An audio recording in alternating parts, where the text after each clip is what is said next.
guess what? Another year, another disappointing end to the Buffalo Bills season. I mean, in the 65 years the franchise has been around, it's become commonplace to see how star-crossed Buffalo is. And like last week, it's always become commonplace to see how star-crossed Detroit is. Well, again, Buffalo came within an eyelash of getting back to the Super Bowl. And I mean, Josh Allen is one of the best quarterbacks in the league who has not been to the Super Bowl. You can say that right now. But you know what? They just run into the buzzsaw or the roadblock that is the Kansas City Chiefs. And the way they always act like Harry Houdini, they always seem to escape with the win because of one thing or another. Of course, there's some people that think, oh, they're paying off the reps. They're giving them money. I mean, I don't know, but part of me is saying, hey, get over it. They just seem to have that escapability. And Patrick Mahomes just seems to have that kind of aura about him. Yeah. And I mean, in the 7, 8 years he's been the leader of the Chiefs, you kind of see what a leader he is. You kind of see what a sportsman he is. But it always seems as though with Andy Reid, anything is possible. Andy Reid is the modern guru of the NFL. You should see it with his hat and everything. You will do this, my son. You will take this team. I will help lead you. And you will be the best team because I have set out all the rules for you. Now do your job, grasshopper. That's the way Andy Reid seems to be. But one thing, keep your chicken nuggets away from him, Yeah, at least he tried to grab some food off of you, Mahomes. But I mean, heck, you got State Farm on your side.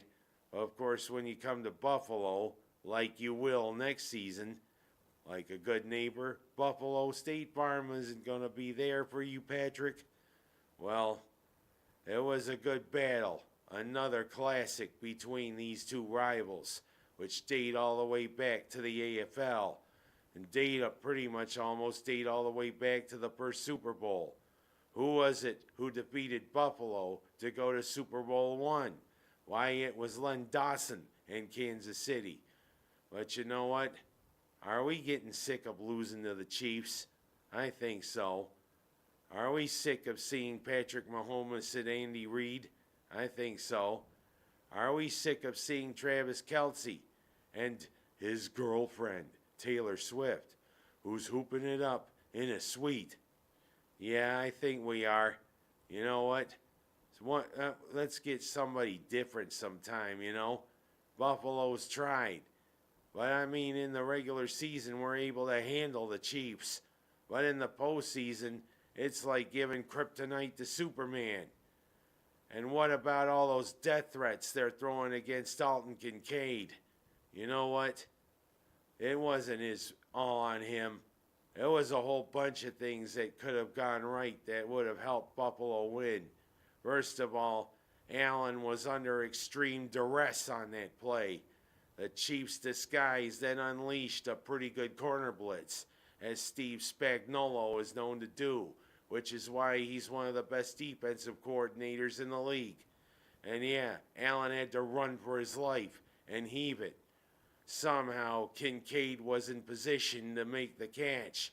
But I mean, heck, when he's throwing off his back foot and it's like that, and you have to adjust, sometimes it's hard to adjust. Kincaid did what he could. He just couldn't bring it in. But it was a whole lot of things that went wrong, guys. Get a life. It's not all on Dalton Kincaid's shoulders. And I mean, Dawson Knox said if he tries to shoulder this, they're just going to laugh. It was a whole bunch of things. But I digress. Another disappointing end for the Bills season. And again, we get to watch the Chiefs in the Super Bowl. Oh boy. You know what? I hope Philadelphia crushes you. And you know what? I hope we're going to play Gonna Fly now when the Eagles come out. Because you know what? We need that. And we need somebody to start going, Adrian! Rocky! Adrian! Rocky! You know, we need to hear that coming from Philadelphia. But we'll see. Let's hope the Eagles can take care of the Chiefs. And now I'm going to go from lamenting that to lamenting the way the Orange basketball team is playing.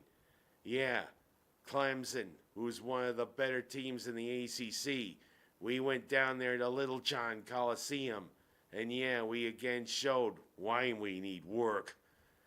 We just seem to can't get it together sometimes, and we lose by a bunch. And I mean, Clemson took care of business. And then in the Dome, heck, we were a feisty bunch against Pitt. But of course, we fell up short against the Panthers. And guess what? It's now a little bit of a thing that you might say Herb Alpert or whatever might be getting ready. The West Coast Swing, the California Suite, or the California Strut, as they say in classical music. Do do do do do do do do do do do. California Strut, or Suite, or whatever. Ask Walter Murphy. Yeah, our 2 games this week. Tomorrow night against Stanford, Saturday against Cal. And the times that these games are tipping off. Stanford is at 11 p.m. and Cal is at 10 p.m. And you know what SU fans are going to be like the next morning? Yeah, I watched them and, they probably lost again. That's the way they're going to be. You know, Stanford gave Duke all it could handle. Cal, I think maybe we have a chance to beat them, but you know what? We're playing on their court. But, you know, we got to turn this thing around, or else, you know what? We're looking at a losing season, and I think the fire archery things are going to be firing up. Maybe we can get Freeman back in the fold. As if we got Freeman and Starling, I think we got a chance. It seems as though one or the other gets hurt. And I mean, we need to start firing on all cylinders, or the fire archery thing is going to be firing up, if you know what I mean. Don't get me talking about fires. Oh, that's for later. But I mean, come on, Cuse. You got to start playing like Syracuse basketball. And I'm going to go from talking about Syracuse basketball to the other sport SU hangs its hat on. This weekend is the tip-off, or I should say the face-off, of Syracuse lacrosse. Gary Gate has been building the team to where it should be again. You know, when he took over, yeah, he was left with the remnants of John Desco about 3 years ago. And I mean, he's built the team in his own presence. And now they're again on the cusp of maybe challenging for a title. A title I don't think we've won in about 15, 16 years. Well, you know what? It's time that SU puts its stamp on the lacrosse national title again. But again, I lament, how come we're not playing Hobart? And how we got to play Cornell down on Long Island? Of course, they have their first face-off Saturday against Jacksonville, a team out of Florida, of course, and coached by an SU alum, Callaway. We're going to see how we do. And you know what? Hopefully we get some early season momentum before we hit against Johns Hopkins, before we hit against Cornell, and we go against our rivals, North Carolina, Virginia, and all the others. It's time for Syracuse lacrosse to put its stamp of approval on it. And Gary Gate, I hope you were a bomb when you played. So far, you're trying to do the right things as coach. Let's see what you can do, buddy. And last but not least, I'm going to talk about high school hoops. Waterloo just keeps rolling along. The girls are playing like they were a couple of years ago when they won the state title. Do I think this team can win the state title? I don't know. I think we can contend for the sectional title. State title might need some work. But I mean, they're a fairly young team, no seniors. And I mean, heck, they're playing bombs out like they did against Wayne last night. And the boys, they are rolling along too. They're doing a heck of a job. Waterloo just keeps rolling along. And Minders, they just keep muddling through. Both teams are around 500. And you know what? Matt Verkey should still be the coach for the girls' team. Hannah Brown-Trice, I don't think you really have it, young lady. Plus, I've heard some pretty troubling things about how you've handled it. You know what? Maybe it's time we chant to have Matt Verkey back as coach. And finally, this show is dedicated to the people of Ovid.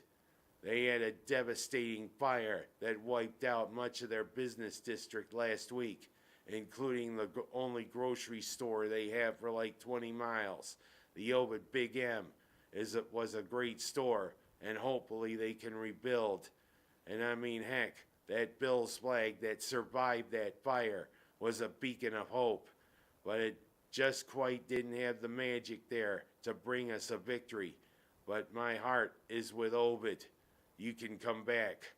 And that's all I have this week. See ya.